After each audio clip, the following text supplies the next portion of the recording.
here in front of one of the murals that was painted yesterday it was an art by popular demand. It was organized by a group of friends of the garden who are artists, and they had 4 artists come in yesterday and work on these walls as a way of beautifying the neighborhood. This particular piece, this bobcat, is actually done by a person who lives right across from the community garden. We didn't even know that he was an artist. So it was really nice to see some of our neighbors out here creating art. And then I just wanted to take a quick tour around and look at each of the murals. They are in various stages of completion, but it's going to make this particular ugly area so much more beautiful, which is part of our goal for our residents to take more pride in the neighborhood in which they live. It's really been hot here. And during these hot days of summer, it's really hard to get excited about going out to garden. One of the things that keeps me going is the treasure hunting that is harvesting. And I'm standing here in our community garden. Some of the beds that were not claimed by residents, we planted with various and sundry different things. And for instance, in this bed, we planted basil. And what I decided to do is to we'll walk through and we'll do a little bit of treasure hunting with the different herbs and things that we have planted. These will be things that we can put in with our harvest for the next donation. So what I'm doing here is I'm lopping off the tip ends of the basil. Basil, it grows really well. I try to kind of clip it off and to keep it from going to seed so that it can produce for the entire season. So far, that's been pretty successful. And what it will do when you cut it off like this is it will branch out in any place that you have clipped it off, and it will become more bushy. Now we also have some purslane in this bed. Purslane grows up naturally, and we've kind of talked about how this is one of the best plant-based sources of omega-3 fatty acids. I find that I don't really want to eat all purslane, but I have steamed it along with greens. It can be sauteed with garlic and avocado oil, which is also really good for you. We can eat it raw. You can throw it into your salad. I mean, to take your salad and just make it that much more varied in its texture and its taste. I am not going to harvest from these sage pieces. These are getting really big. I planted these knowing they were perennial. And I planted this oregano knowing that they were perennials, because what they will do is they'll come up next year and they will continue to produce sage for the neighborhood. And likewise, if we have need for this bed, we can dig these up and we can gift them to or transplant them somewhere else in the garden. Or we can gift them to a neighbor who wants to grow their own. In our keyhole bed over here, we planted beans, we planted some Swiss chard, we planted some zinnias. And what I did discover over in the main garden is that the beans are starting to produce. So we're going to look and we're going to do a treasure hunt. I don't see a lot of blossoms, but I see that it's growing I see some blossoms up here. So that's promise of beans to come. One of the things about beans and peas is that we really have to look.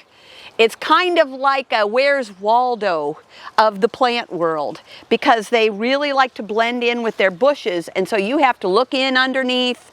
You have to really search for those beans. And as long as you keep picking beans, they will keep blossoming and producing. So this plant, or this set of plants, I don't think, it's got some blossoms on it, but I don't think we have a lot of beans on here yet. But it is something that we can continue to look for. Also in this bed, I want to go through and look a little bit for the Swiss chard, because some of that is starting to come up. And now some of it's kind of bug-eaten.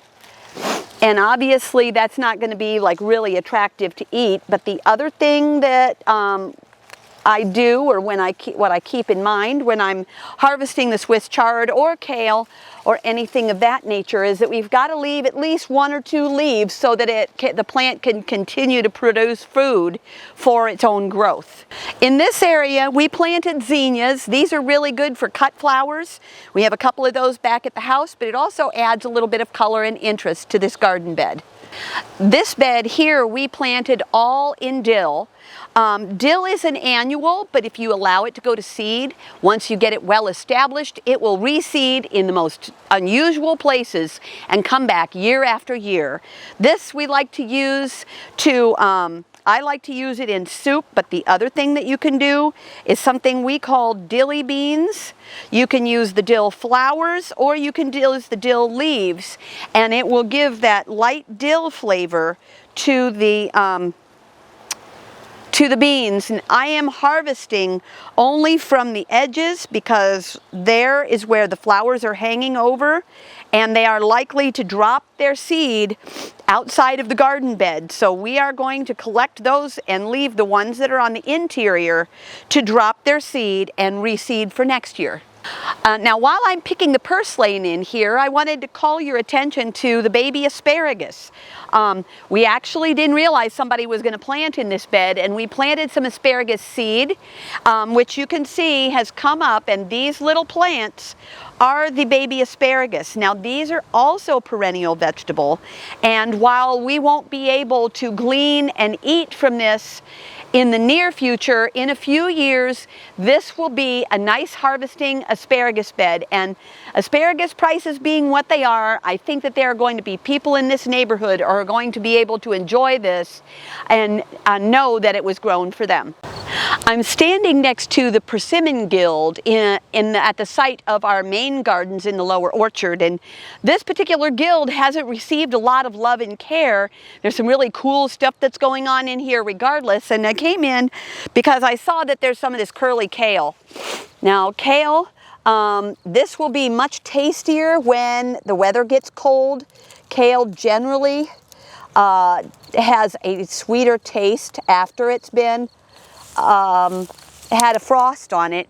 But these, look at these, they're small leaves. These are going to be really nice and tasty.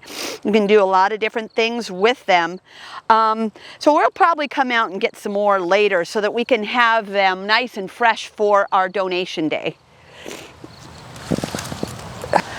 I'm standing here in the wildlife hedge, and I do have a little bit things to harvest out here, but I wanted to point out, we've talked a lot about how the natives are the heroes of these fruit tree guilds and the wildlife hedge and different areas of the garden, and this is the blue vervain. We got a lot of these plants through a grant that we applied for this spring. This is native. It was put in this spring. The plant was about 6 inches tall. I think that my expectations for them were pretty low. I thought that perhaps it might gain some growth. There was also a possibility that it would kind of shrivel up and look like it was dead and wait until next year to come back. But I have been so pleased to come out here and find these beautiful, vibrant flowers smiling at me when I come out to the wildlife hedge. I'm standing next to one of our black chokeberry bushes. This is also native to Indiana, and one of the reasons, well, I got them because they are going to be good for the wildlife, but the other thing is that these black chokeberries are very high in antioxidant value, even higher than blueberries. And what we have on this bush are the ones that weren't ripe the first time I came through. I got about 6 pounds off of this bush already.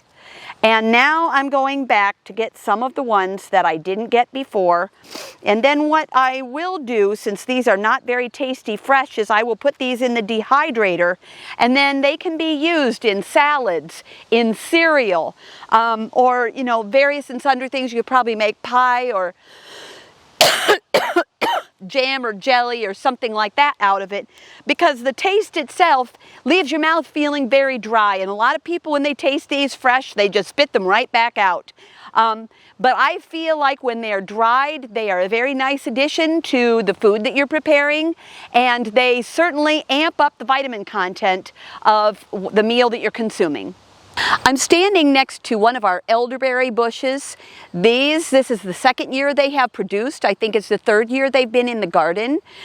These are very supportive of the lungs, and if you look very closely at the structure of the plant, it is said that the shape of the plant is in the shape of the area of the body that it is meant to support.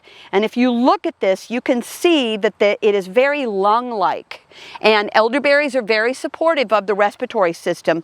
And when we harvest these, I'll clip it off, and then when I get it back to the house, I'll take a fork and I will just rake it over to glean the berries off of here. And then I generally will dry them to preserve them for future use. Now, with the rhubarb, I have been plucking off the seed heads as they come up. These are mature rhubarb plants. When you harvest rhubarb, you don't want to clip it off, you want to pull it directly out, because that's what stimulates it to grow more. And then, of course, you don't want to take it all at once. But I try to kind of thin it out so that it is getting sun down into the lower levels. And a lot of these, if they've got the bigger, thicker stems, I try to get those before they get too mature. Now, once I have done those, I will clip off the leaves and let them lay right back down. The leaves are poisonous, but you can clip the leaves off in the garden and lay them down to mulch and be a form of weed control. When you're harvesting, you never want to forget the other things growing in your yard that have food potential. I'm standing next to the Rose of Sharon, and I often describe this. I like to add a little whimsy to my life, so sometimes when I come out in the garden in the morning, I will pluck one of these flowers off and eat it. And the best way I can describe the flavor is to say that it's fluffy. But how nice it is to be able to add some color and a different amount of texture to a salad that you might be eating. Yummy.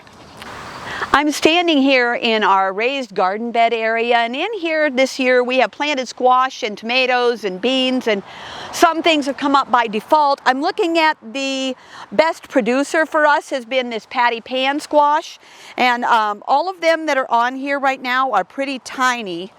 These, you cook them like regular summer squash. There's some little tiny ones right there. So you know that once they get to be, the size about 4 or 5 inches in diameter, they're really good size. You can cook them like zucchini, or you can eat them raw like you can with zucchini. It's just another variety of summer squash. And our tomatoes are over here. They are actually starting to ripen. We've had a number of varieties that have grown. A lot of these were volunteers. This one, if you take a look at this one, this is not an ordinary variety, because you can see it's got orange and red stripes.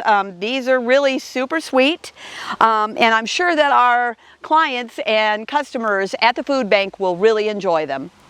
Once we have our harvest, the next thing in the process is to bring it in here and get it on the scale and weigh it so we know how much we're producing and how much we're donating. So we're going to set it on the scale. It looks like we've got about 6 pounds of produce in this basket. I have to go back down and get more, of course. So this is going to make a pretty sizable donation by the time we get finished. And then from there, it's over into the cooling shed so that it can be safely kept until it is time to donate.